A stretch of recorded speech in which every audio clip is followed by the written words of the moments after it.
মধ্যপ্রাচ্যের উত্তাপ এখন শুধু তেহরান আর ওয়াশিংটনের মধ্যে সীমাবদ্ধ নেই। এই আগুন ছড়িয়ে পড়ছে কাবুল থেকে বৈরুত, বাগদাদ থেকে সানা পর্যন্ত।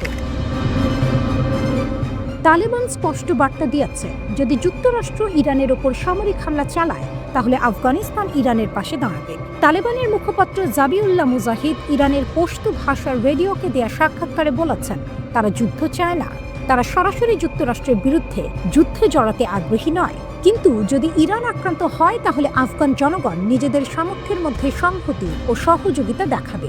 এটা সরাসরি যুদ্ধ ঘোষণা নয়,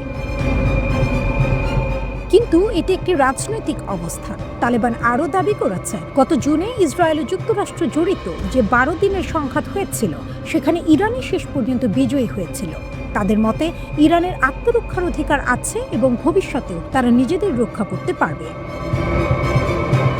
এই সমর্থন এমন সময় এলো যখন ইরানের আঞ্চলিক মিত্ররা নিজেদের অবস্থান আরও শক্ত করছে। ইয়েমেনে ইরান সমর্থিত হুথি গোষ্ঠী সামরিক মহড়া জোরদার করেছে। ইরাকের বিভিন্ন শিয়া মিলিশিয়া যুক্তরাষ্ট্রকে কড়া হুঁশিয়ারি দিয়েছে। কাতাইব হিজবুল্লাহ নামের একটি প্রভাবশালী ইরাকি সশস্ত্র গোষ্ঠী বলেছে, ইরানের ওপর হামলা হলে পূর্ণাঙ্গ যুদ্ধ শুরু হতে পারে।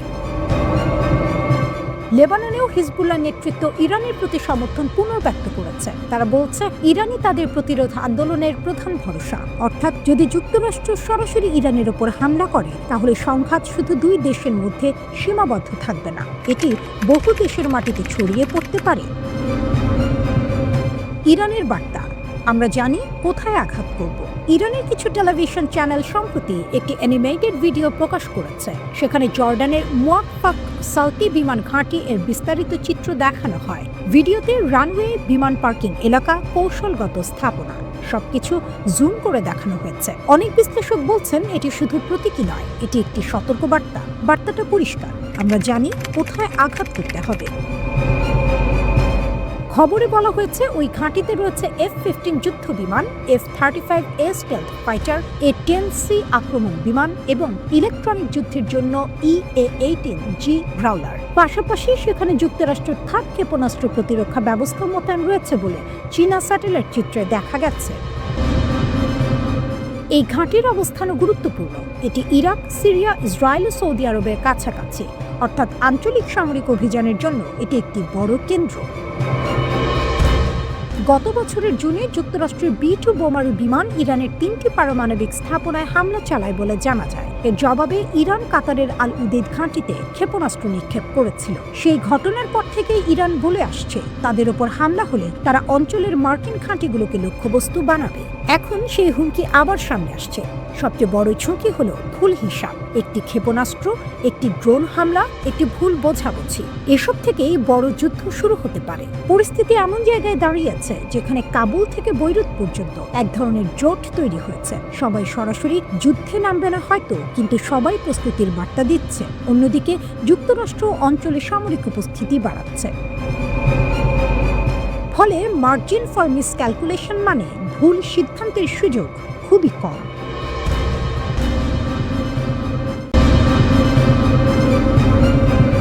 ট্রাম্পের 5 অসম্ভব শর্ত। ইরানকে কি যুদ্ধের দিকেই ঠেলে দেওয়া হচ্ছে? ওমানের মাস্কাটে কূটনৈতিক আলোচনা চলছিল। টেবিলে চা, কাগজ, হাসি মুখ। কিন্তু ঠিক সেই সময়ে ভারত মহাসাগরে জড়ো হচ্ছে মার্কিন নৌবাহিনীর বিশাল বহর। একদিকে আলোচনা, অন্যদিকে যুদ্ধের প্রস্তুতি। প্রেসিডেন্ট ডোনাল্ড ট্রাম্প ভেনেজুয়েলায় রাজনৈতিক সাফল্যের পর এবার ইরানের দিকে নজর দিয়েছেন। কূটনৈতিক মহলের দাবি, তিনি এমন 5টি শর্ত দিয়েছেন যা মানা ইরানের পক্ষে প্রায় অসম্ভব। ইসরায়েলি সংবাদ মাধ্যম মাআরিফ জানিয়েছে, ওয়াশিংটনের মূল দাবিগুলো হলো, ইরানের কাছে থাকা প্রায় 400 কেজি সমৃদ্ধ ইউরেনিয়াম হস্তান্তর করতে হবে, সব পারমাণবিক স্থাপনা ধ্বংস করতে হবে, ব্যালিস্টিক ক্ষেপণাস্ত্র সক্ষমতা বন্ধ করতে হবে, মধ্যপ্রাচ্যের মিত্র গোষ্ঠীগুলোর প্রতি সমর্থন বন্ধ করতে হবে, আঞ্চলিক সামরিক নেটওয়ার্ক ভেঙে দিতে হবে। শুনতে কি আলোচনার প্রস্তাব মনে হচ্ছে, নাকি চূড়ান্ত আলটিমেটাম? অনেক বিশ্লেষক বলছেন, এগুলো আসলে আলোচনার ভাষা নয়, এগুলো এমন শর্ত যা প্রত্যাখ্যান করার জন্যই দেওয়া হয়। ট্রাম্প নিজেও এনবিসি নিউজকে বলেছেন, ইরানের সর্বোচ্চ নেতা আয়াতুল্লাহ আলী খামেনির এখন খুব চিন্তিত হওয়া উচিত। তার আত্মবিশ্বাসের পেছনে ভেনেজুয়েলার উদাহরণ আছে, কিন্তু বিশেষজ্ঞরা সতর্ক করছেন ইরান আর ভেনেজুয়েলা এক নয়। ইরান গত ৪৫ বছর ধরে নিষেধাজ্ঞা, চাপ, হুমকির মধ্যে টিকে আছে। তারা এই ধরনের পরিস্থিতির জন্য প্রস্তুত।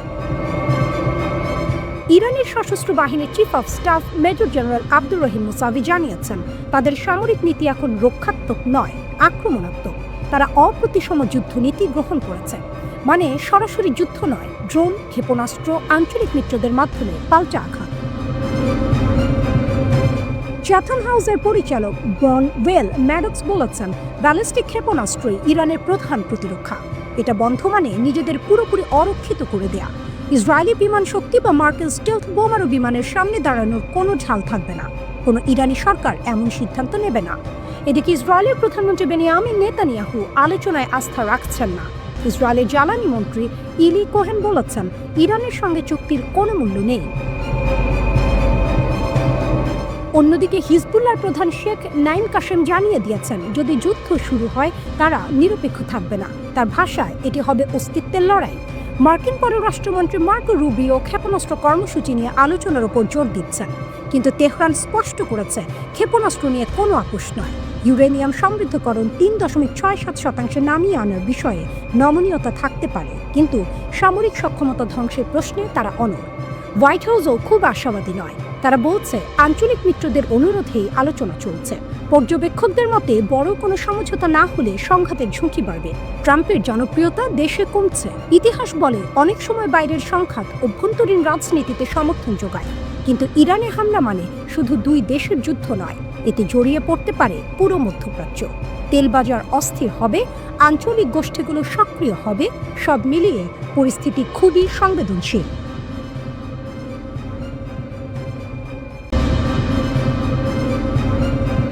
মধ্যপ্রাচ্যে আবার উত্তেজনা, আবার হুঁশিয়ারি, আবার যুদ্ধের গন্ধ। ইরানের শীর্ষ সামরিক কর্মকর্তা major general Abdur Rahim Musavi স্পষ্ট ভাষায় বলেছেন, ইসলামী প্রজাতন্ত্র ইরানের বিরুদ্ধে কোনো অ্যাডভেঞ্চার বা হামলার চেষ্টা হলে তার ফল হবে কৌশলগত পরাজয়। শুধু পরাজয়ই নয়, পুরো অঞ্চলে ছড়িয়ে পড়তে পারে যুদ্ধ।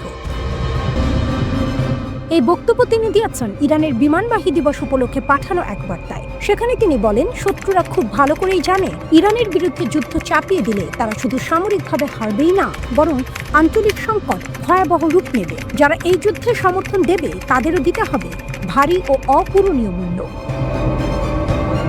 এখন প্রশ্ন হলো, এই কঠোর ভাষা কেন? মুসাফির বক্তব্যে বারবার উঠে এসেছে সাম্প্রতিক পরিস্থিতির কথা, বিশেষ করে গত বছরের জুনে ইসরায়েলের আকস্মিক হামলা এবং পরে যুক্তরাষ্ট্রের অংশগ্রহণ। তখন ইরান যুক্তরাষ্ট্রের সঙ্গে পারমাণবিক আলোচনায় ব্যস্ত ছিল। ১৩ জুন ইসরায়েল হামলা চালায়, পরে যুক্তরাষ্ট্র ইরানের কিছু পারমাণবিক স্থাপনায় আঘাত হানে। এর জবাবে ইরানও চুপ থাকেনি। তারা দখলকৃত ফিলিস্তিনি ভূখণ্ডে কৌশলগত স্থাপনা লক্ষ্য করে হামলা চালায়। এমনকি কাতারের আল উদেদ ঘাঁটি, যা পশ্চিম এশিয়ায় যুক্তরাষ্ট্রের সবচেয়ে বড় সামরিক ঘাঁটি, সেটিও লক্ষ্যবস্তু হয়। এরপর থেকেই ইরান তাদের প্রতিরক্ষা ও আক্রমণ সক্ষমতা বাড়ানোর দিকে জোর দেয়। মুসাভি বলেছেন, ইরানের বিমান বাহিনী এখন সর্বোচ্চ প্রস্তুতির স্তরে আছে। আধুনিকায়ন চলছে, যুদ্ধ সক্ষমতা বাড়ানো হয়েছে। অন্যান্য বাহিনীর সঙ্গে সমন্বয় করে বিমান বাহিনী যে কোনো হুমকির জবাব দিতে প্রস্তুত। তার ভাষায় দ্রুত, সিদ্ধান্তমূলক এবং অনুতাপজনক জবাব দেওয়া হবে। তবে তিনি এটাও পরিষ্কার করেছেন, ইরান কখনো যুদ্ধ শুরু করবে না, কিন্তু দেশের নিরাপত্তা, ভৌগোলিক অখণ্ডতা এবং গুরুত্বপূর্ণ স্বার্থ রক্ষায় তারা একটুও পিছপা হবে না। এখানেই আসছে বড় রাজনৈতিক বার্তা, কারণ যুক্তরাষ্ট্র আবারও মধ্যপ্রাচ্যে বিমান ও নৌবাহিনী মোতায়েন করেছে, হুমকি দিয়েছে হামলার। ফলে অঞ্চলে আবারও সামরিক সংঘর্ষের আশঙ্কা তৈরি হয়েছে। ইরানের সর্বোচ্চ নেতা আয়াতুল্লাহ আলী খামেনিও গত সপ্তাহে সতর্ক করে বলেছেন, যুক্তরাষ্ট্র যদি যুদ্ধ শুরু করে তাহলে তা আঞ্চলিক যুদ্ধে রূপ নেবে। শুধু দুই দেশের লড়াই থাকবে না, পুরো অঞ্চল জড়িয়ে পড়বে। অর্থাৎ বার্তাটা পরিষ্কার, ইরান বলছে তাদের ভয় দেখিয়ে কিছু হবে না। তবে অন্যদিকে কিছুটা কূটনৈতিক অগ্রগতির ইঙ্গিত আছে। ওমানে ইরান ও যুক্তরাষ্ট্রের কূটনীতিকরা আবার পারমাণবিক ইস্যুতে বৈঠক করেছেন। উত্তেজনার মাঝেও আলোচনা চলছে। একদিকে সামরিক প্রস্তুতি, পাল্টা হুমকি, যুদ্ধের ভাষা, অন্যদিকে কূটনৈতিক আলোচনা। দুটি পথই খোলা। যদি যুক্তরাষ্ট্র বা তার মিত্ররা সামরিক পথে এগোয়, ইরান বলছে তার জবাব শুধু সীমিত থাকবে না, পুরো অঞ্চল কাঁপবে। কিন্তু যদি আলোচনা সফল হয় তাহলে বড় সংঘর্ষ এড়ানো সম্ভব। মধ্যপ্রাচ্য এখন সেই দোলাচলে দাঁড়িয়ে, যুদ্ধ না আলোচনা, হুমকি না সমঝোতা।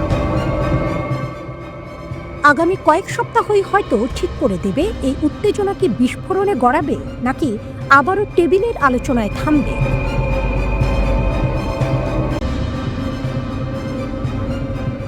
মিসাইল নয়, বিস্ফোরণ নয়, আকাশে কোনো ধ্বংসাবশেষও নয়, তবুও হঠাৎ করে একটি স্যাটেলাইট অচল হয়ে যেতে পারে।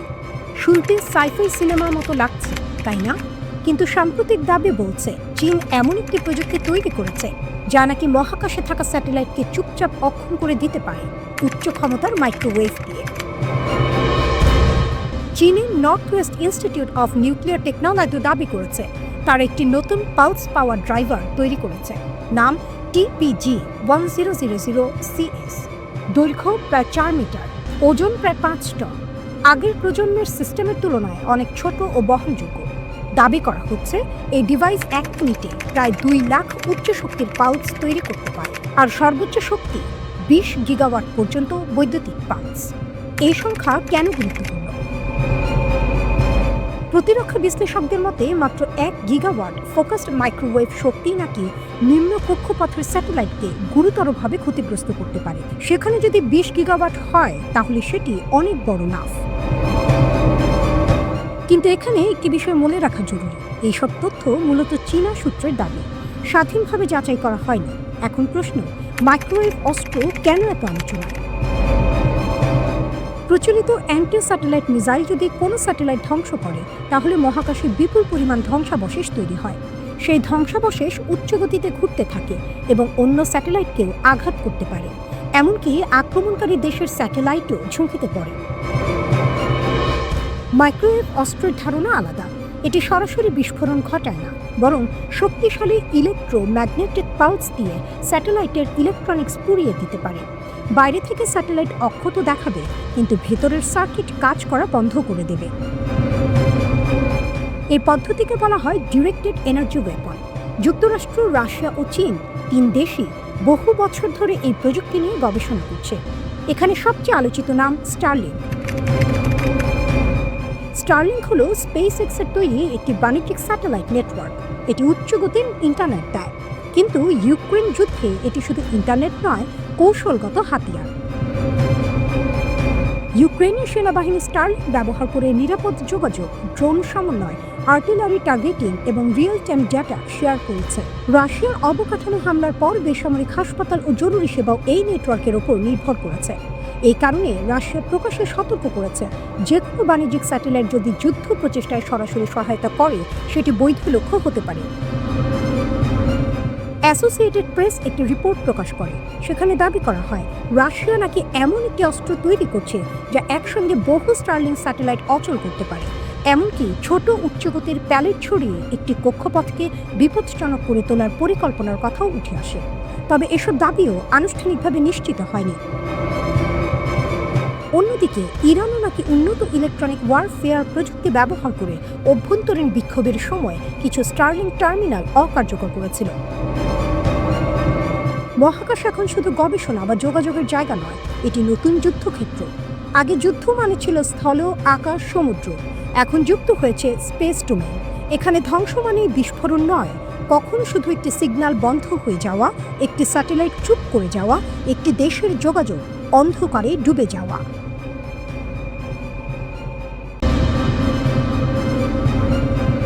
ধরুন মধ্যপ্রাচ্যে হঠাৎ যুদ্ধ শুরু হলো। প্রথমে হয়তো আকাশে মিসাইল, তারপর ড্রোন, তারপর সাইবার হামলা, তারপর তেলের দাম হু হু করে বাড়ছে। ইরানের বিপ্লবী গার্ডের সঙ্গে যুক্ত একটি সংবাদ মাধ্যম এমন একটি ওয়ার প্লেবুক বা যুদ্ধের খসড়া প্রকাশ করেছে। সেখানে দেখানো হয়েছে যদি যুক্তরাষ্ট্র ইরানের পারমাণবিক বা সামরিক স্থাপনায় হামলা করে তাহলে তেহরান কিভাবে জবাব দেবে। ইরান বলছে তারা দ্রুত ও ভারী মিসাইল হামলা চালাবে। বড় বড় মাস সালভো মানে একসঙ্গে অনেক মিসাইল ও ড্রোন ছোড়া হবে। লক্ষ্য একটাই, যুক্তরাষ্ট্রের প্যাট্রিয়ট ও থার্ড প্রতিরক্ষা ব্যবস্থা একসঙ্গে এত লক্ষ্য সামলাতে পারবে না, অর্থাৎ প্রতিরক্ষা ব্যবস্থা ওভারলোড করে দেয়া। ইরান দাবি করছে তাদের কমান্ড সেন্টারগুলো মাটির নিচে ও সুরক্ষিত, এক জায়গায় ধ্বংস হলেও বিকল্প যোগাযোগ থাকবে। এরপর আসবে প্রক্সি ফ্রন্ট, হিজবুল্লাহ লেবানন থেকে, হুথি ইয়েমেন থেকে, ইরাকের মিলিশিয়া গোষ্ঠীগুলো অন্যদিক থেকে। সবাই একসঙ্গে সক্রিয় হবে এমনটাই কল্পনা করা হয়েছে। রেড সিতে জাহাজে হামলা, ইরাক সিরিয়ায় মার্কিন ঘাঁটিতে রকেট, লেবানন সীমান্তে উত্তেজনা, সব একসঙ্গে। এই কৌশলটা নতুন নয়, আগেও এসব গোষ্ঠী আলাদা আলাদাভাবে হামলা চালিয়েছে, কিন্তু এখানে ধারণা হলো সবাই একসঙ্গে সমন্বিতভাবে চাপ সৃষ্টি করবে। এরপর আসবে সাইবার যুদ্ধ। ইরানের হ্যাকাররা নাকি যুক্তরাষ্ট্রের জ্বালানি, পরিবহন, আর্থিক ও সামরিক নেটওয়ার্কে হামলা চালাতে পারে এমন দাবি করা হয়েছে। বিদ্যুৎ গ্রিড, ব্যাংকিং সিস্টেম, লজিস্টিক্স সব জায়গায় বিঘ্ন ঘটানো হতে পারে। আরেকটি বড় অস্ত্র হরমুজ প্রণালী। বিশ্বের উল্লেখযোগ্য পরিমাণ তেল ও গ্যাস এই সংকীর্ণ জলপথ দিয়ে যায়। ইরান বারবার ইঙ্গিত দিয়েছে চরম পরিস্থিতিতে তারা এই পথ বন্ধ করে দিতে পারে। যদি তা হয়, বৈশ্বিক তেলের বাজার কেঁপে উঠবে। কিন্তু এখানে একটি গুরুত্বপূর্ণ বিষয় আছে। এই পুরো পরিকল্পনায় ইরান দ্রুত বিজয় চায় না, তারা চাইছে দীর্ঘ, ব্যয়বহুল, ক্লান্তিকর যুদ্ধ। কৌশলটা হলো যুক্তরাষ্ট্রকে এমন এক পরিস্থিতিতে ফেলা যেখানে মানবিক, আর্থিক ও রাজনৈতিক খরচ এত বেড়ে যাবে যে ওয়াশিংটন নিজেই ডি-এসকেলেশন বা উত্তেজনা কমানোর পথ খুঁজবে। অর্থাৎ সরাসরি জেতা নয়, প্রতিপক্ষকে ক্লান্ত করা। এখন প্রশ্ন, যুদ্ধ কি অবশ্যম্ভাবী? মজার বিষয় হলো, এই যুদ্ধের খসড়া প্রকাশের সময়ে ওমানে যুক্তরাষ্ট্র ও ইরানের মধ্যে উত্তেজনা কমানোর আলোচনা চলছিল। মানে একদিকে কূটনীতি, অন্যদিকে যুদ্ধ প্রস্তুতির বার্তা। ডোনাল্ড ট্রাম্প প্রকাশ্যে ইরানের শীর্ষ নেতৃত্বকে সতর্ক করেছেন। অন্যদিকে ইরানের সর্বোচ্চ নেতা সতর্ক করে বলেছেন, যদি যুক্তরাষ্ট্র যুদ্ধ শুরু করে তা হবে আঞ্চলিক যুদ্ধ। ইরানের পররাষ্ট্রমন্ত্রী আব্বাস আরাকচি বলেছেন, আলোচনা ভালো শুরু হয়েছে, কিন্তু গভীর অবিশ্বাস বড় বাধা। তিনি বলেছেন, আমাদের নিজ নিজ রাজধানীর সঙ্গে পরামর্শ করে পরবর্তী সিদ্ধান্ত নিতে হবে। মানে এখনো দরজা পুরোপুরি বন্ধ হয়নি। সব মিলিয়ে কি বোঝা যায়, দুই দেশই জানে সরাসরি যুদ্ধ হলে ক্ষতি ভয়াবহ হবে। শুধু ইরান বা যুক্তরাষ্ট্র নয়, পুরো অঞ্চল জড়িয়ে পড়তে পারে। তেলের দাম বাড়বে, বৈশ্বিক বাজার কাঁপবে, বহু দেশ প্রভাবিত হবে। তাই একদিকে যুদ্ধের পরিকল্পনা প্রকাশ করা হচ্ছে যেন প্রতিপক্ষ ভয় পায়, অন্যদিকে আলোচনা চলছে যেন যুদ্ধ এড়ানো যায়।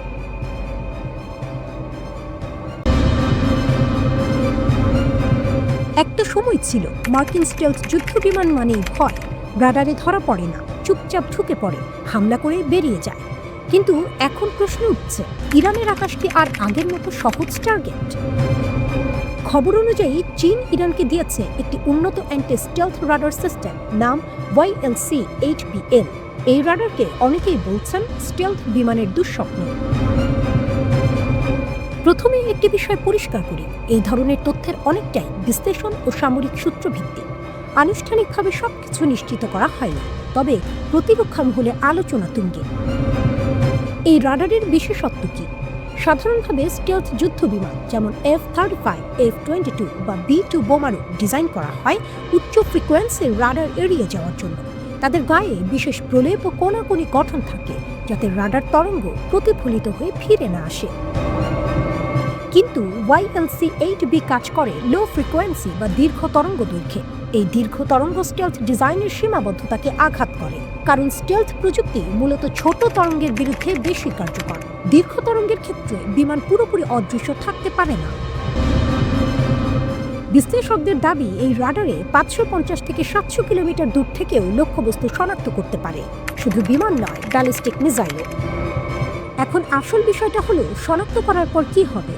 রাডারে কোনো লক্ষ্যবস্তু ধরা পড়লে সেই তথ্য সরাসরি যুক্ত হতে পারে ইরানের এয়ার ডিফেন্স সিস্টেমের সঙ্গে, যেমন S-300, S-400 যদি মোতায়েন থাকে, অথবা ইরানের নিজস্ব বাভার 373 সিস্টেম। মানে শনাক্ত থেকে প্রতিরোধ, সবই দ্রুত। গত জুনে 12 দিনের সংঘাতে ইসরায়েলি ও মার্কিন স্টেলথ বিমান ইরানের আকাশে যে সুবিধা পেয়েছিল, সেটি ভবিষ্যতে এত সহজ নাও হতে পারে, এমনটাই মনে করছেন কিছু বিশ্লেষক। তবে এখানে একটি গুরুত্বপূর্ণ বাস্তবতা আছে। লো ফ্রিকোয়েন্সির রাডার সাধারণত টার্গেটের অবস্থান মোটামুটি শনাক্ত করতে পারে, কিন্তু খুব নিখুঁত টার্গেটিং এর জন্য উচ্চ ফ্রিকোয়েন্সি বা ফায়ার কন্ট্রোল রাডারের সহায়তা দরকার হয়। অর্থাৎ একা একটি রাডার পুরো যুদ্ধ বদলে দেবে এমনটা বলা অতিরঞ্জন হতে পারে। তবুও কৌশলগত দিক থেকে এটি বড় বার্তা।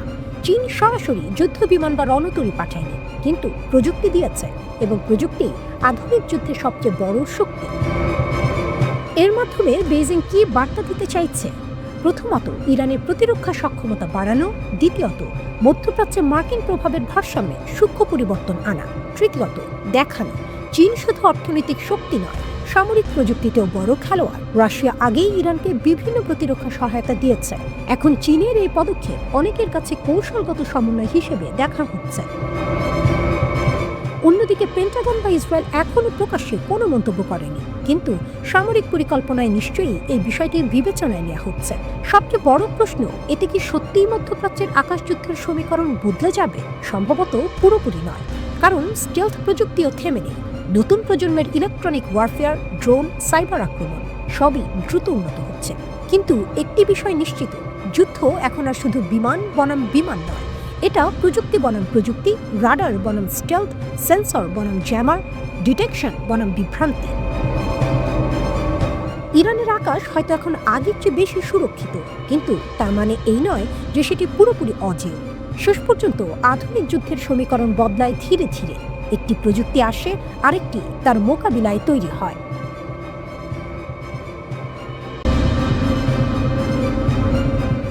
ইরানের মিসাইল কারখানাগুলো থেমে নেই, আর সেই শব্দে অস্বস্তিতে ইসরায়েল। প্রতি মাসে শতাধিক ব্যালিস্টিক ক্ষেপণাস্ত্র বানাচ্ছে ইরান। শুনতে অবিশ্বাস্য লাগছে, কিন্তু ইসরায়েলি সংবাদ মাধ্যমের দাবি এটাই এখন বাস্তবতা। আর এই খবরেই নাকি তেল আবিবে ঘুম হারাম। ওয়াইনেট নিউজের প্রতিবেদনে বলা হয়েছে, ইরানের ভূগর্ভস্থ মিসাইল সিটিগুলোতে দ্রুতগতিতে ক্ষেপণাস্ত্র উৎপাদন চলছে। 2025 সালের জুনে ইসরায়েল ইরান সংক্ষিপ্ত যুদ্ধে ইসরায়েল দাবি করেছিল তারা ইরানের বহু লঞ্চার ধ্বংস করেছে। কিন্তু নতুন গোয়েন্দা তথ্য বলছে ইরান আবার ভান্ডার ভরে ফেলছে। মাসে শত শত ক্ষেপণাস্ত্র তৈরি হচ্ছে। ইসরায়েলের প্রধানমন্ত্রী বেনিয়ামিন নেতানিয়াহু আশঙ্কা করছেন, ইরান পারমাণবিক কর্মসূচির বিকল্প হিসেবে এখন ক্ষেপণাস্ত্র শক্তিকেই প্রধান হাতিয়ার বানাচ্ছে। অর্থাৎ যদি পারমাণবিক ইস্যুতে চাপ আসে, তাহলে সংখ্যা জোরে যায়। এই কর্মসূচির স্থপতি ছিলেন আইআরজিসির অ্যারোস্পেস ফোর্সের কমান্ডার আমির আলী হাজিজাদে। গত যুদ্ধের শুরুতেই তিনি নিহত হন, কিন্তু তার পরিকল্পনা থেমে থাকেনি, বরং ইরান আরও গতি বাড়িয়েছে। ইরান বর্তমানে সাজিল, ইমাদ এবং খোররামশার নামের দীর্ঘ পাল্লার ক্ষেপণাস্ত্র ব্যবহার করছে। এগুলো প্রায় 2500 কিলোমিটার দূরের লক্ষ্যবস্তুতে আঘাত হানতে পারে। ভাবুন, এই দূরত্ব মানে ইসরায়েলের পুরো ভূখণ্ডই তাদের রেঞ্জের মধ্যে। এমনকি মধ্যপ্রাচ্যে ছড়িয়ে থাকা মার্কিন ঘাঁটিগুলো এসব ক্ষেপণাস্ত্রে 1800 কেজি পর্যন্ত বিস্ফোরক বহন করা যায়। কঠিন তরল জ্বালানি চালিত এই মিসাইলগুলো নির্দিষ্ট পথে মহাকাশের উচ্চতায় উঠে লক্ষ্যবস্তুতে আঘাত করে। গত যুদ্ধে ইসরায়েলের আকাশ প্রতিরক্ষা ব্যবস্থা প্রায় 86% ক্ষেপণাস্ত্র ঠেকাতে পেরেছিল, কিন্তু বাকিগুলো আঘাত হানে অন্তত 29 জন নিহত হয়। অবকাঠামোগত বড় ক্ষতি হয়। এখানেই ইরানের কৌশল, সংখ্যা। ইসরায়েলি সামরিক বিশ্লেষক রন বেন ইশাইয়ের মতে, ইরান জানে প্রতিরক্ষা ব্যবস্থা যত উন্নতই হোক, শত শত ক্ষেপণাস্ত্র একসঙ্গে ছোড়া হলে সব আটকানো সম্ভব নয়। কিছু না কিছু ঢুকে পড়বেই। এটা এক ধরনের স্যাচুরেশন স্ট্র্যাটেজি, প্রতিরক্ষাকে সংখ্যার চাপে ভেঙে দেয়া। ইরান কেন এত জোর দিচ্ছে ক্ষেপণাস্ত্রে?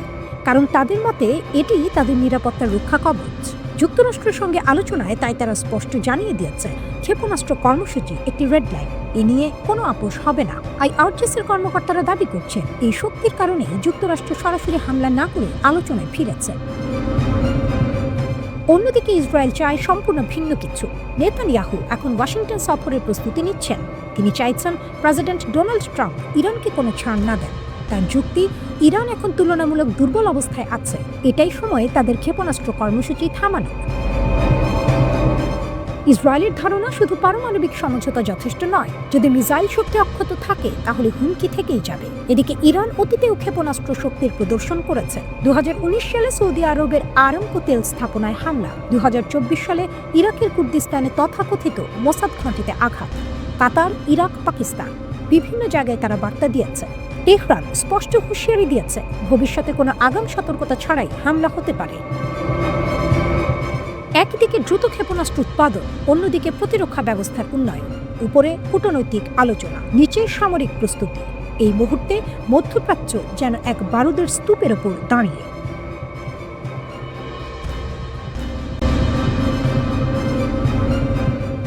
ইরানের আলোচনার পর কয়েক ঘন্টা না যেতে ইরান এমন একটি বার্তা দিল যা পুরো মধ্যপ্রাচ্যে নতুন করে উত্তেজনা ছড়িয়ে দিল।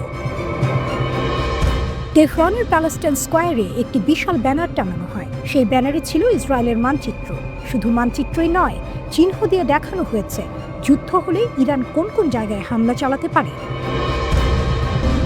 এই ঘটনাটি ৮ ফেব্রুয়ারি জেরুজালেম পোস্ট প্রকাশ করে। ঠিক তখনই ওমানে যুক্তরাষ্ট্র ও ইরানের মধ্যে হওয়া পরোক্ষ আলোচনার ফল নিয়ে অনিশ্চয়তা চলছিল।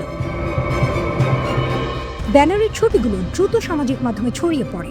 প্রতিবেদনে বলা হয়, মানচিত্রে ইসরায়েলের কেন্দ্রীয় অংশ খুব বিস্তারিতভাবে দেখানো হয়েছে। সেখানে কয়েকটি গুরুত্বপূর্ণ কৌশলগত স্থানে বিশেষ চিহ্ন দেওয়া ছিল। চিহ্নিত জায়গাগুলোর মধ্যে ছিল ইসরায়েলের বেন গুরিয়ন আন্তর্জাতিক বিমানবন্দর। এছাড়া তেল আবিবের কেন্দ্রস্থলে অবস্থিত ইসরায়েলি প্রতিরক্ষা বাহিনীর কিরিয়া সামরিক সদর দপ্তর। মানচিত্রে আরও দেখানো হয় গিলুট এলাকায় আইডিএফ গোয়েন্দা ঘাঁটি এবং অন্যান্য সংবেদনশীল সামরিক স্থাপনা। ব্যানারের উপরে বড় করে ইংরেজিতে লেখা ছিল, you start we finish it, অর্থাৎ তোমরা শুরু করলে আমরা শেষ করব। ব্যানারের ডিজাইন ছিল যুদ্ধমুখী। সেখানে একটি সামরিক অপারেশন ডেস্কের ছবি, লাল রঙের ফায়ার বোতাম, একটি যুদ্ধ বিমান, দুটি ব্যালিস্টিক ক্ষেপণাস্ত্র এবং একটি রেডিও সেট দেখানো হয়। সব মিলিয়ে স্পষ্ট বার্তা, যদি হামলা হয় জবাব আসবে। একটি বিষয় অনেকের দৃষ্টি কাড়ে, মানচিত্রে জেরুজালেম শহর দেখানো হয়নি। কেন দেখানো হয়নি তা নিয়ে সামাজিক মাধ্যমে আলোচনা শুরু হয়। তেহরানের প্যালেস্টাইন স্কোয়ার এখন শুধু একটি জায়গা নয়, এটি ইরানের রাজনৈতিক বার্তার মঞ্চে পরিণত হয়েছে। সাম্প্রতিক মাসগুলোতে এখানকার বিশাল বিলবোর্ডে একের পর এক ইসরায়েল ও যুক্তরাষ্ট্র বিরোধী বার্তা দেখা গেছে। গত মাসেই সেখানে একটি ব্যানারে লেখা হয়েছিল, watch out for your soldiers. বার্তাটি ইংরেজি ও হিব্রু দুই ভাষাতেই ছিল। সেই পোস্টারে সারি সারি কফিনের ছবি ছিল, যেগুলোতে ইসরায়েল ও যুক্তরাষ্ট্রের পতাকা ঢাকা ছিল। ইঙ্গিত পরিষ্কার, যুদ্ধ হলে ক্ষয়ক্ষতি হবে। 2025 সালের ডিসেম্বরেও একই জায়গায় আরেকটি ব্যানার টাঙানো হয়। সেখানে হিজবুল্লাহর প্রতি সমর্থন জানিয়ে লেখা ছিল, for the next war Nahariya be prepared. হলুদ পটভূমি ছিল হিজবুল্লাহর প্রতীকী রং। এই সব কিছুর মাঝেই ইরানের পররাষ্ট্রমন্ত্রী আব্বাস আরাগচি বলেন, আমরা কূটনীতির মানুষ, কিন্তু আমরা যুদ্ধের মানুষও। আমরা যুদ্ধ চাই না, তবে আমরা প্রস্তুত, যাতে কেউ আমাদের সঙ্গে যুদ্ধ করার সাহস না পায়। তিনি জানান, 6 ফেব্রুয়ারি ওমানে যুক্তরাষ্ট্র ও ইরানের মধ্যে পরোক্ষ পারমাণবিক আলোচনা হয়েছে। ওমান ছিল মধ্যস্থতাকারী। আরাগচি বলেন, আলোচনার ফলাফল এখন পর্যালোচনা করা হচ্ছে। আলোচনা চালিয়ে যাওয়া হবে কিনা তা দুই দেশের রাজধানীর সিদ্ধান্তের উপর নির্ভর করছে। তিনি বলেন, কিছু ইতিবাচক ইঙ্গিত আছে, তবে একই সঙ্গে কিছু বিষয় সন্দেহ তৈরি করছে, যেমন কিছু নিষেধাজ্ঞা বহাল রাখা এবং অঞ্চলে সামরিক তৎপরতা বৃদ্ধি। তিনি স্পষ্ট করেন, আলোচনা সরাসরি হয়নি। দুই পক্ষের প্রতিনিধি দল আলাদা কক্ষে ছিল, তবে আগমন বা বিদায়ের সময় কূটনৈতিক সৌজন্য হিসেবে সামান্য সাক্ষাৎ হয়েছে। সব মিলিয়ে পরিস্থিতি এখন এক অদ্ভুত অবস্থায়। একদিকে আলোচনা চলছে, অন্যদিকে প্রকাশ্যে মানচিত্র টাঙিয়ে সম্ভাব্য হামলার বার্তা দেওয়া হচ্ছে।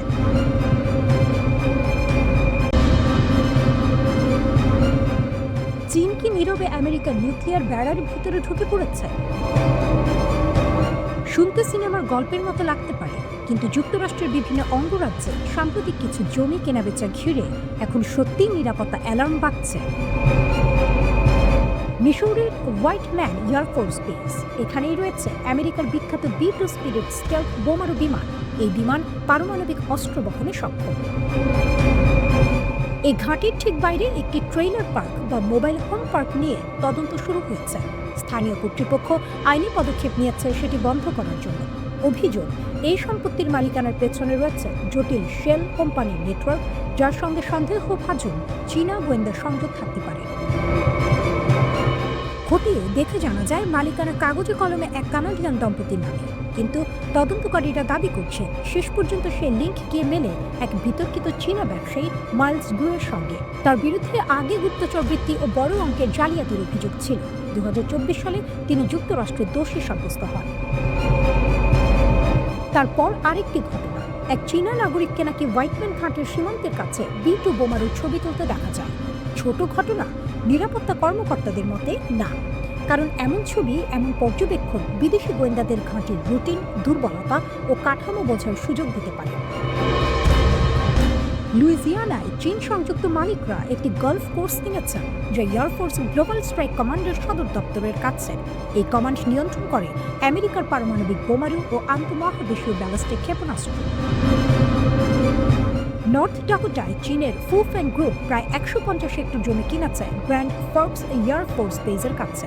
এই ঘাঁটি থেকে গ্লোবাল হক ড্রোন ও গুরুত্বপূর্ণ মহাকাশ যোগাযোগ অবকাঠামো পরিচালিত হয়। টেক্সাসের GH আমেরিকা এনার্জি নামের একটি কোম্পানি লাফলিন এয়ারফোর্স বেজের কাছে উইন্ড ফার্ম প্রকল্প করতে চেয়েছিল।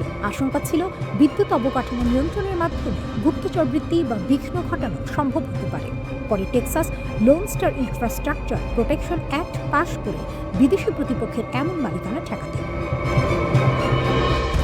ওয়াইওমিংয়ে মাইন ওয়ান পার্টনার্স নামের একটি কোম্পানি FE ওয়ারেন এয়ারফোর্স বেজে মাত্র 1.6 কিলোমিটার দূরে জমি কিনেছিল। এই ঘাঁটিতে রয়েছে মিনিটম্যান 3 ICBM, যা যুক্তরাষ্ট্রের স্থলভিত্তিক পারমাণবিক শক্তির মেরুদণ্ড। 4 ফেব্রুয়ারি শেষ হয়ে গেছে যুক্তরাষ্ট্র রাশিয়ার সর্বশেষ বড় পারমাণবিক অস্ত্র নিয়ন্ত্রণ চুক্তি নিউ স্টার্ট। ফলে দুই দেশের মোতায়েন করা অস্ত্রের ওপর আর কোনো আনুষ্ঠানিক সীমা নেই। ডোনাল্ড ট্রাম্প আগেই বলেছিলেন নতুন কোনো চুক্তি হলে সেখানে চীনকেও থাকতে হবে, কিন্তু বেইজিং তা প্রত্যাখ্যান করেছে। 5 ফেব্রুয়ারি যুক্তরাষ্ট্র চীনকে গোপনে পারমাণবিক অস্ত্র সংক্রান্ত পরীক্ষা চালানোর অভিযোগ তোলে। 2025 সালের জুনে হোয়াইটম্যান ঘাঁটি থেকে 7টি B-2 বোমারু বিমান উড়ে যায় ইরানের বিরুদ্ধে অপারেশন মিডনাইট হ্যামার চালাতে। 30,000 পাউন্ডের GBU-57 বাংকার বাস্টার বোমা ব্যবহার করা হয়। 36 ঘন্টার অভিযানে শক্তিশালী ভূগর্ভস্থ স্থাপনায় আঘাত হানা হয়। তাহলে প্রশ্ন উঠছে, যদি কোনো বিদেশি শক্তি হোয়াইটম্যান ঘাঁটির আশপাশে জমি কিনে নজরদারি করে, তথ্য জোগাড় করে, তাতে কি কৌশলগত সুবিধা মিলতে পারে? যুক্তরাষ্ট্র কি খুব দেরিতে বিষয়টি বুঝছে, নাকি এটি অতিরঞ্জিত ভয়? একদিকে ইরান নিয়ে উত্তেজনা, অন্যদিকে চীনের জমি কেনা নিয়ে উদ্বেগ।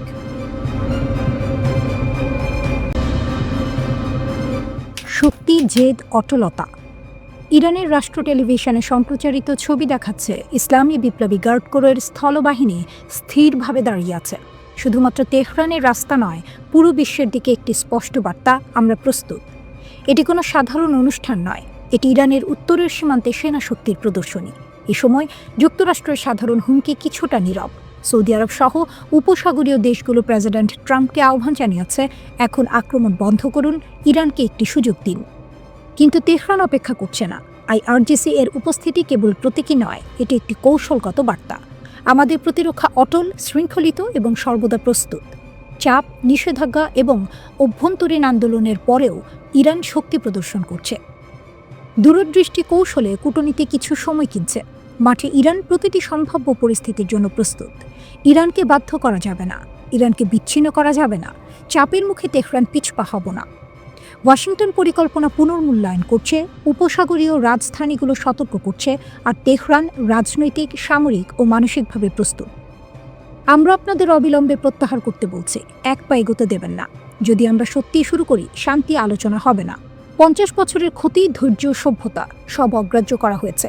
যদি আমরা আবার সেই পবিত্র প্রতিরক্ষা যুগে ফিরে যাই, সমস্যা এড়ানো যাবে না। এখনই থামুন, ফিরে যান। ইরান একটি বিচক্ষণ ও মহৎ জাতি, যুদ্ধ চাই না, কিন্তু প্রয়োজন হলে আমরা কাজ শেষ করব। সৌদি আরব, সংযুক্ত আরব আমিরাত, বাহরাইন, কাতার, তুরস্ক, ইরাকের সঙ্গে সম্পর্ক রাখব, কিন্তু এ অঞ্চলে কোনো মার্কিন ঘাঁটি নিরাপদ থাকবে না। ট্রাম্প যত এগোবেন, পরিস্থিতি তত খারাপ হবে। এই সময় যুক্তরাষ্ট্র মধ্যপ্রাচ্যে বিমান বাহিনী পাঠাচ্ছে। ট্রাম্পের আক্রমণ ঘড়ির কাঁটায়। USS আব্রাহাম লিঙ্কন এগোচ্ছে। মধ্যপ্রাচ্যে এক নতুন ভূমিকম্প আসতে চলেছে। একটি ভুল পদক্ষেপ বিশ্বযুদ্ধের মতো পরিস্থিতি তৈরি করতে পারে। যুক্তরাষ্ট্রের সামরিক শক্তি প্রদর্শিত হচ্ছে। কমপক্ষে একটি এয়ারক্রাফট ক্যারিয়ার স্ট্রাইক গ্রুপ উপসাগরে পাঠানো হয়েছে। প্রতিবাদ ভেঙে পড়া তেহরানকে লক্ষ্য করে হামলা পরিকল্পিত। 6টি স্ট্র্যাটো ট্যাঙ্কার সৌদি আরবের দিকে যাচ্ছিল। একই সময়ে কাতারের আল উদেদ বিমান ঘাঁটি থেকে কিছু মার্কিন কর্মী সরানো হচ্ছে। এটি ছিল গত বছরের প্রতিশোধের মতোই সম্ভাব্য লক্ষ্য। ইরান বারবার সতর্ক করেছে যে কোনো মার্কিন হস্তক্ষেপ উপসাগরের ঘাঁটিতে হামলা করবে। এক ভুল হিসাব পুরো অঞ্চলকে যুদ্ধের দিকে ঠেলে দিতে পারে। প্রেস সেক্রেটারি কারেন লেভিট বললেন, ট্রাম্প পরিস্থিতি ঘনিষ্ঠভাবে পর্যবেক্ষণ করছেন। 800 জনের জীবন বাঁচানো হয়েছে। তিনি সব বিকল্প উন্মুক্ত রেখেছেন। ট্রাম্পও নিজেই জানিয়েছেন, নিষ্পত্তি নিশ্চিত নয়, পরিস্থিতি চলমান, আমরা দেখব। পাশাপাশি সৌদি আরব, কাতার এবং ওমান যুক্তরাষ্ট্রকে সতর্ক করছে আক্রমণ পুরো অঞ্চলকে অস্থির করতে পারে। আল উদেদ ঘাঁটির সতর্কতার স্তর কমেছে, বিমান এবং কর্মীরা ধীরে ধীরে ফিরে আসছে। এই আন্দোলন ইরানের নেতৃত্বের জন্য সবচেয়ে বড় চ্যালেঞ্জ। অর্থনৈতিক অসন্তোষ থেকে শুরু হওয়া প্রতিবাদ দেশের সর্বত্র ছড়িয়ে পড়ে। ইরান বলছে বাইরে থেকে প্রভাবিত করা হয়েছে ট্রাম্পকে যুদ্ধের ফাঁদে ফেলার জন্য। সিনেটর লিন্ডসে গ্রাহাম বলছেন ট্রাম্প এখনও শক্তিশালী পদক্ষেপের জন্য প্রস্তুত। ইরানের বিপ্লবী গার্ডের জেনারেল মোহসিন রেজাই এক ভয়ঙ্কর হুমকি দিয়েছেন। তিনি সরাসরি মার্কিন প্রেসিডেন্ট ডোনাল্ড ট্রাম্পকে লক্ষ্য করে বলেছেন, ট্রাম্প বলেছেন তার হাত পিস্তলের ট্রিগারে, আমরা তার হাত এবং আঙুল কেটে ফেলব। প্রকাশ্যে তিনি এই হুমকি দিয়েছেন। জেনারেল রেজাই আরও বলেন, যদি যুক্তরাষ্ট্র হামলা চালায় ইরান তখন পর্যন্ত কোনো যুদ্ধবিরতি মেনে নেবে না যতক্ষণ না তার লক্ষ্য পূর্ণ হয়। তিনি স্পষ্ট করে বলেন, যদি যুদ্ধ এগোতে থাকে যুদ্ধবিরতি নিয়ে কোনো আলোচনা হবে না। ট্রাম্পকে সতর্ক করে তিনি যোগ করেছেন, আমরা যা সংযম এবং কৌশল দেখেছি আপনি তো উপেক্ষা করছেন, এখনই থামুন, পিছিয়ে যান, না হলে মধ্যপ্রাচ্যে আপনার কোনো ঘাঁটি নিরাপদ থাকবে না। এই হুমকির পর কিছুটা শিথিল হয়েছে উত্তেজনা। মধ্যপ্রাচ্যের উপসাগরীয় দেশগুলো সৌদি আরব, কাতার এবং ওমান যুক্তরাষ্ট্রের প্রেসিডেন্ট ট্রাম্পকে শান্ত থাকার পরামর্শ দিয়েছে। পাকিস্তানে নিযুক্ত ইরানের রাষ্ট্রদূত জানিয়েছেন, ট্রাম্প নিজে ইরানকে বলেছেন যে তার কোনো হামলার পরিকল্পনা নেই। তবে ইরান সরকার এই আশ্বাস পুরোপুরি বিশ্বাস করছে না, কারণ গত বছরের পারমাণবিক আলোচনা চলাকালীন যুক্তরাষ্ট্র ও ইসরায়েল ইরানে হামলা চালিয়েছিল। ইরান ইসরায়েলের নেতাদের মধ্যে যোগাযোগেও দেখা দিয়েছে নতুন পর্ব। রাশিয়ার প্রেসিডেন্ট ভ্লাদিমির পুতিন জানুয়ারিতে ইসরায়েলের প্রধানমন্ত্রী বেনিয়ামিন নেতানিয়াহু ও ইরানের প্রেসিডেন্ট মাসুদ পেজেশকিয়ানের সঙ্গে ফোনে কথা বলেছেন। ক্রেমলিন জানিয়েছে, পুতিন মধ্যপ্রাচ্যে সামরিক সংঘাতের আশঙ্কা দেখে উত্তেজনা কমানোর জন্য মধ্যস্থতার প্রস্তাব দিয়েছেন। ক্রেমলিনের মুখপাত্র দিমিত্রি পেসকভ বলেন, এই অঞ্চলের পরিস্থিতি অত্যন্ত সংকটাপন্ন। প্রেসিডেন্ট পুতিন উত্তেজনা হ্রাসে মধ্যস্থতার প্রচেষ্টা চালাচ্ছেন। ফোন কলে পুতিন ইরান এবং ইসরায়েলের মধ্যে কৌশলগত অংশীদারিত্ব আরও শক্তিশালী করার প্রতিশ্রুতি দিয়েছেন। অন্যদিকে ইরানের প্রেসিডেন্টের দপ্তর জানিয়েছে, পেজেশকিয়ান রাশিয়ার জন্য জাতিসংঘে ইরানের সমর্থনের প্রশংসা করেছেন। ইরান রাশিয়ার একজন কৌশলগত অংশীদার হিসেবে বিবেচিত, তাই যে কোনো সংঘাত যা ইরানের প্রো মস্কো নেতৃত্বকে হুমকির মুখে ফেলতে পারে তার বিষয়ে রাশিয়া সতর্ক। এই ফোন কল রাশিয়ার প্রথম প্রকাশ্য মন্তব্য ছিল, যা ইরানের সরকারের সঙ্গে মস্কোর সরাসরি সংযোগ প্রকাশ করে। রাশিয়া ইসরায়েলের সঙ্গে সুসম্পর্ক বজায় রাখার চেষ্টা করছে, যদিও 2023 সালের গাজার ঘটনায় ইসরায়েলের কর্মকাণ্ড নিয়ে রাশিয়ার সমালোচনা সম্পর্ককে কিছুটা জটিল করেছে। পুতিনের সঙ্গে নেতানিয়াহুর ফোন কলে ক্রেমলিন জানিয়েছে, মধ্যস্থতার প্রচেষ্টা চালিয়ে যাওয়ার জন্য রাশিয়া প্রস্তুত, তবে এখন পর্যন্ত কোনো নির্দিষ্ট পদক্ষেপের বিস্তারিত প্রকাশ করা হয়নি। এই পরিস্থিতিতে মধ্যপ্রাচ্যের পরিস্থিতি ঝুঁকিপূর্ণ। সৌদি আরব, কাতার ও ওমান যুক্তরাষ্ট্রের প্রেসিডেন্টকে বোঝানোর চেষ্টা করছে যে ইরানের ওপর হামলা এই অঞ্চলে মারাত্মক প্রভাব ফেলতে পারে। অন্যদিকে ইরান ট্রাম্পকে সতর্ক করে বলছে, যদি যুক্তরাষ্ট্র এগোতে চায় তাহলে কোনো ঘাঁটি নিরাপদ থাকবে না।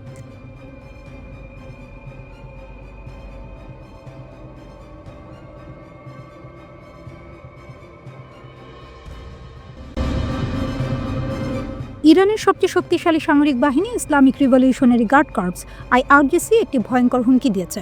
তাদের ঘনিষ্ঠ একটি টেলিগ্রাম চ্যানেলে দাবি করা হয়েছে, কাতারে মার্কিন সামরিক কমান্ডাররা কোথায় লুকিয়ে আছেন সেই জায়গা তারা চিহ্নিত করে ফেলেছে। কাতারের গোপন অবস্থান নিয়ে কী দাবি? ওই পোস্টে বলা হয়, যুক্তরাষ্ট্রের সেন্টকম এর শীর্ষ কর্মকর্তারা কাতারের বিখ্যাত আল উদেদ বিমান ঘাঁটি ছেড়ে গোপনে দোহা শহরের একটি বিলাসবহুল হোটেলে আশ্রয় নিয়েছেন। বার্তাটি ছিল স্পষ্ট এবং হুমকিমূলক, 5 তারকা হোটেলের দেয়ালেও নিরাপত্তা দিতে পারবে না।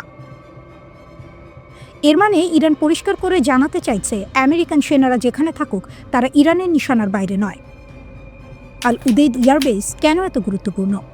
কাতারের আল উদেদ বিমান ঘাঁটি হচ্ছে মধ্যপ্রাচ্যে যুক্তরাষ্ট্রের সবচেয়ে বড় সামরিক ঘাঁটি। এখানে প্রায় 10,000 মার্কিন সেনা অবস্থান করে। এই ঘাঁটি থেকে পরিচালিত হয় পুরো মধ্যপ্রাচ্যের জন্য US সেন্ট্রাল কমান্ড, মার্কিন বিমান বাহিনীর আঞ্চলিক সদর দপ্তর, ব্রিটিশ রয়্যাল এয়ারফোর্সের গুরুত্বপূর্ণ ইউনিট। অর্থাৎ এই ঘাঁটি মানেই আমেরিকার যুদ্ধের মস্তিষ্ক। হঠাৎ সেনা সরানোর কারণ কি? যুক্তরাষ্ট্র আল উদেদ ঘাঁটি থেকে কিছু সেনা ও কর্মীকে সরিয়ে নেওয়ার নির্দেশ দেয়। সরকারিভাবে বলা হয়েছে এটি সতর্কতামূলক ব্যবস্থা। একই সঙ্গে মার্কিন পররাষ্ট্র দপ্তর মধ্যপ্রাচ্যে অবস্থানরত মার্কিন নাগরিকদের সতর্ক থাকতে বলেছে এবং সামরিক স্থাপনায় অপ্রয়োজনীয় যাতায়াত এড়িয়ে চলার নির্দেশ দিয়েছে। কারণ একটাই, ইরান সরাসরি হুঁশিয়ারি দিয়েছে, যদি আমেরিকা হামলা চালায় তাহলে মধ্যপ্রাচ্যের যেসব দেশে মার্কিন ঘাঁটি আছে সেগুলো সবই লক্ষ্যবস্তু হবে। ট্রাম্প কি পিছু হচ্ছেন? এই উত্তেজনার মধ্যেই মার্কিন প্রেসিডেন্ট ডোনাল্ড ট্রাম্প কিছুটা নরম সুরে কথা বলেছেন। তিনি দাবি করেন ইরান নাকি ৮০০ রাজনৈতিক বন্দীর ফাঁসি বাতিল করেছে, আর সেটাকেই তিনি ইতিবাচক অগ্রগতি হিসেবে দেখছেন। এক সাংবাদিক প্রশ্ন করেছিলেন, আপনি তো ইরানি বিক্ষোভকারীদের রাস্তায় নামতে বলেছিলেন, সাহায্যের কথাও বলেছিলেন, সেই সাহায্য কি এখনও আসছে? ট্রাম্পের উত্তর ছিল, আমরা দেখব। তারা ৮০০ জনকে ফাঁসি দেয়নি, এটা বড় ব্যাপার। এতে মনে হচ্ছে ট্রাম্প হয়তো এখনই হামলার সিদ্ধান্ত নিচ্ছেন না। কিন্তু যুক্তরাষ্ট্রের সামরিক প্রস্তুতি কি যুদ্ধের ইঙ্গিত? কথার বাইরে বাস্তব চিত্র একেবারেই ভিন্ন। যুক্তরাষ্ট্র ইতিমধ্যে একটি এয়ারক্রাফট ক্যারিয়ার স্ট্রাইক গ্রুপ মধ্যপ্রাচ্যে পাঠিয়েছে। ইউএসএস আব্রাহাম লিঙ্কন সহ একাধিক যুদ্ধজাহাজ রওনা দিয়েছে। অন্তত ৬টি আকাশে জ্বালানি সরবরাহকারী বিমান সৌদি আরবের দিকে যাচ্ছে। এগুলো কোনো সাধারণ মহড়া নয়, এগুলো যুদ্ধের প্রাক প্রস্তুতি বলেই মনে করছেন বিশ্লেষকরা।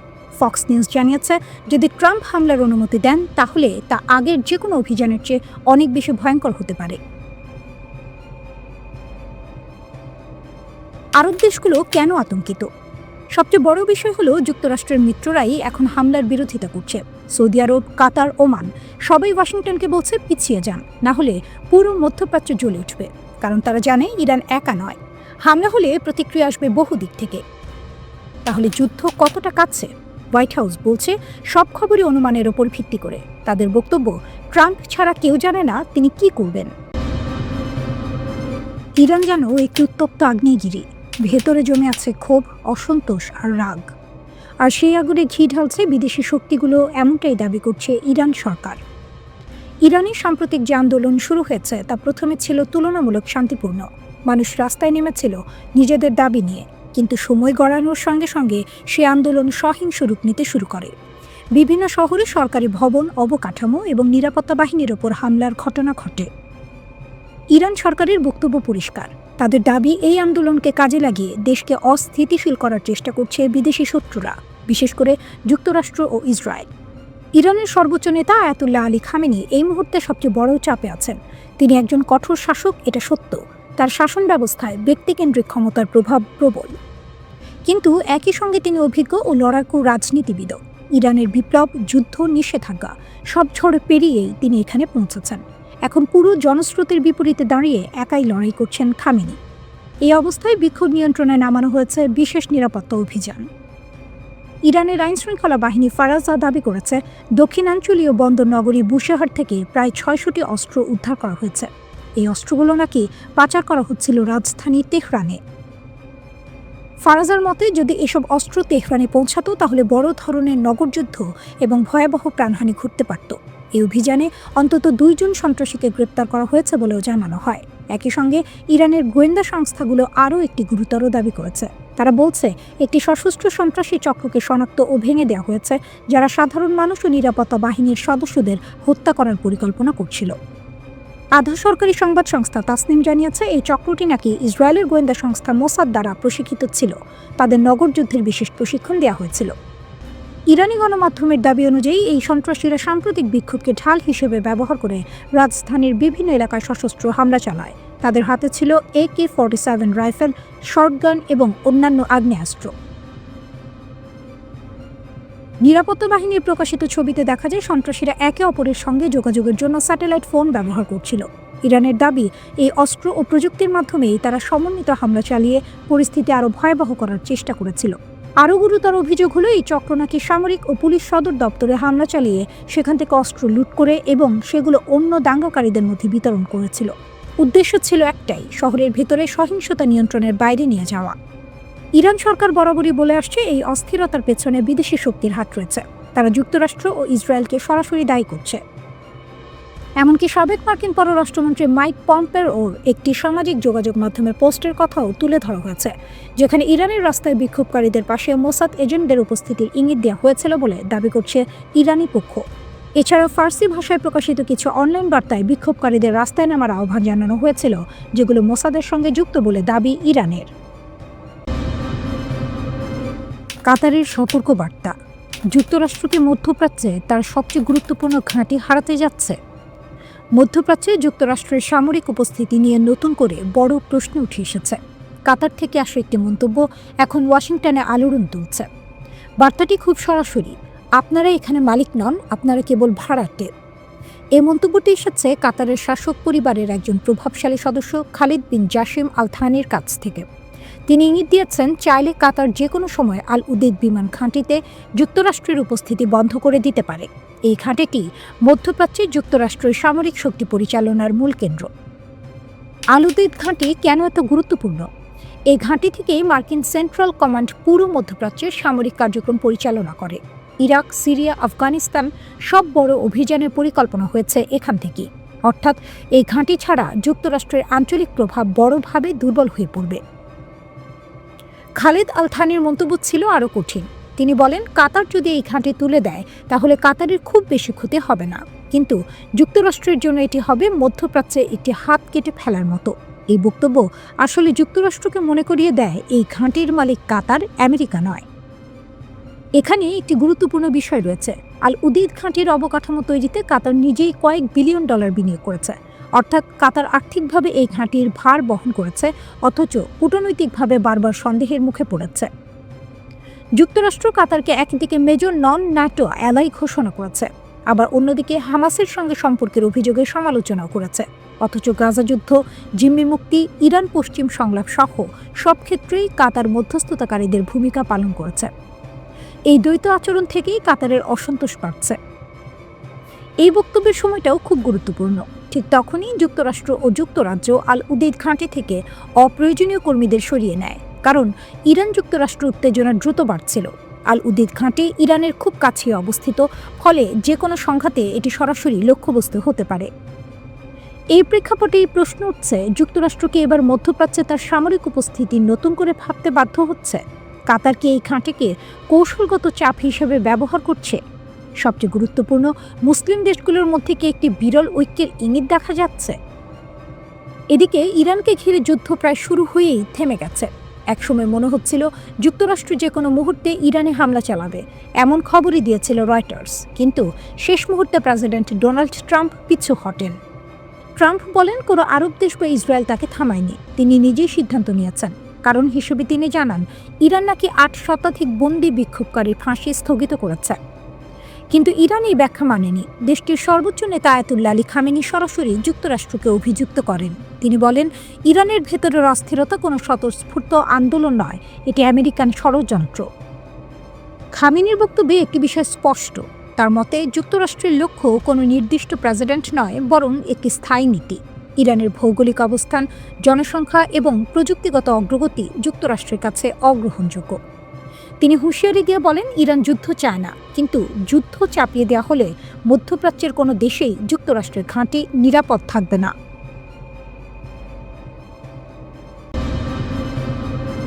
ইরানের বিমান প্রতিরক্ষা ব্যবস্থা সত্যিই কি যুক্তরাষ্ট্র ও ইসরায়েলের ভয়ঙ্কর আক্রমণ ঠেকাতে পারবে? এই লড়াইটা শুধু মিসাইল বনাম মিসাইলের নয়, এটা রাডার, স্টেলথ প্রযুক্তি আর কয়েক সেকেন্ডের সিদ্ধান্তের যুদ্ধ। এক মুহূর্ত দেরি মানেই ধ্বংস। ইরানের জন্য সবচেয়ে বড় হুমকি হচ্ছে যুক্তরাষ্ট্র ও ইসরায়েলের ব্যবহার করা F-35 লাইটেনিং II যুদ্ধবিমান। এগুলো পঞ্চম প্রজন্মের স্টেলথ ফাইটার জেট। সাধারণ ভাষায় বললে, এই বিমানগুলো এমনভাবে তৈরি যে রাডার সহজে ধরতেই পারে না। শত্রু দেশের আকাশসীমার ভেতরে অনেক দূর ঢুকে পড়ার পরেও অনেক সময় এগুলোর অস্তিত্ব ধরা পড়ে না। 2024 সালের অক্টোবরে ইসরায়েল যখন ইরানের গুরুত্বপূর্ণ সামরিক স্থাপনায় হামলা চালায়, তখন আন্তর্জাতিক বিভিন্ন রিপোর্টে বলা হয়, ইসরায়েলি যুদ্ধবিমানগুলো ইরানের আকাশ প্রতিরক্ষা এড়িয়ে সরাসরি লক্ষ্যবস্তুতে আঘাত হানে। এখানেই ইরানের সবচেয়ে বড় চ্যালেঞ্জ, এই অদৃশ্য শত্রুকে কিভাবে সময়মতো শনাক্ত করা যাবে। দীর্ঘদিন ধরে ইরানের আকাশ প্রতিরক্ষার মূল ভরসা ছিল রাশিয়ার দেয়া S-300 PMU-2 সিস্টেম। এটি অনেক দূর থেকে শত্রু বিমান বা মিসাইল শনাক্ত করতে পারে। কিন্তু 2024 সালের শেষ দিকে ইসরায়েলের নির্ভুল হামলায় এই S-300 সিস্টেমের শেষ সক্রিয় ব্যাটারিগুলো ধ্বংস হয়ে যায় বলে দাবি করা হয়। এর ফলে ইরানের আকাশ প্রতিরক্ষায় বড় ধরনের ফাঁক তৈরি হয়। এই ঘটনাই দেখিয়ে দেয় পুরনো রুশ প্রযুক্তি আধুনিক পশ্চিমা ইলেকট্রনিক যুদ্ধ আর স্মার্ট মিসাইলের সামনে কতটা দুর্বল। এরপর ইরান সামনে আনে তাদের নিজস্ব তৈরি ব্যবস্থা বাভার 373। ইরানের দাবি, এই সিস্টেম রাশিয়ার S-400 কিংবা আমেরিকার প্যাট্রিয়ট সিস্টেমের সমতুল্য। এতে ব্যবহার করা হয় সাইয়াদ 4B মিসাইল, যার পাল্লা নাকি 300 কিলোমিটারের বেশি, এবং এটি অনেক উঁচুতে থাকা লক্ষ্যবস্তু ধ্বংস করতে পারে। ইরানি কর্মকর্তারা আরও দাবি করেন বাভার 373 স্টেলথ বিমানও শনাক্ত করতে পারে। তবে বাস্তব যুদ্ধে, বিশেষ করে পূর্ণমাত্রার সংঘর্ষে এই দাবি এখনও পরীক্ষিত নয়। তবুও বর্তমানে এই সিস্টেমে ইরানের আকাশ রক্ষার মূল ভরসা। লং রেঞ্জ সিস্টেমের পাশাপাশি আছে মাঝারি পাল্লার 15তম খোরতাদ প্রতিরক্ষা ব্যবস্থা। এটি একসাথে একাধিক লক্ষ্যবস্তুতে আঘাত হানতে পারে। এর রাডার প্রায় 150 কিলোমিটার দূর থেকে যুদ্ধবিমান ও ক্রুজ মিসাইল শনাক্ত করতে সক্ষম। সবচেয়ে বড় সুবিধা হলো এটি খুব দ্রুত অবস্থান বদলাতে পারে, ফলে শত্রুর জন্য এটিকে টার্গেট করা কঠিন হয়ে যায়। কিন্তু সমস্যা এখানেই শেষ নয়। আজকের যুদ্ধে শুধু ওপর দিয়ে আসা বিমান নয়, নিচু দিয়ে উড়ে আসা ক্রুজ মিসাইলও ভয়ঙ্কর হুমকি। এগুলো রাডার এড়িয়ে পাহাড়, ভবনের আড়াল ধরে এগোয়। এসব ঠেকাতে ইরান ব্যবহার করছে টর M1 এবং আজারাক নামের স্বল্প পাল্লার প্রতিরক্ষা ব্যবস্থা। কিন্তু যদি একসাথে অনেক মিসাইল ছোড়া হয়, তাহলে এই সিস্টেমগুলো চাপ সামলাতে ব্যর্থ হতে পারে। আরেকটি বড় দিক হলো আধুনিক যুদ্ধ শুধু অস্ত্রের নয়, চোখ অন্ধ করার যুদ্ধ। যুক্তরাষ্ট্র ও ইসরায়েলের রয়েছে অত্যাধুনিক ইলেকট্রনিক ওয়ারফেয়ার প্রযুক্তি, যা রাডার জ্যাম বা বিভ্রান্ত করতে পারে। ইরান এজন্য অ্যান্টি জ্যামিং প্রযুক্তিতে বিনিয়োগ করেছে।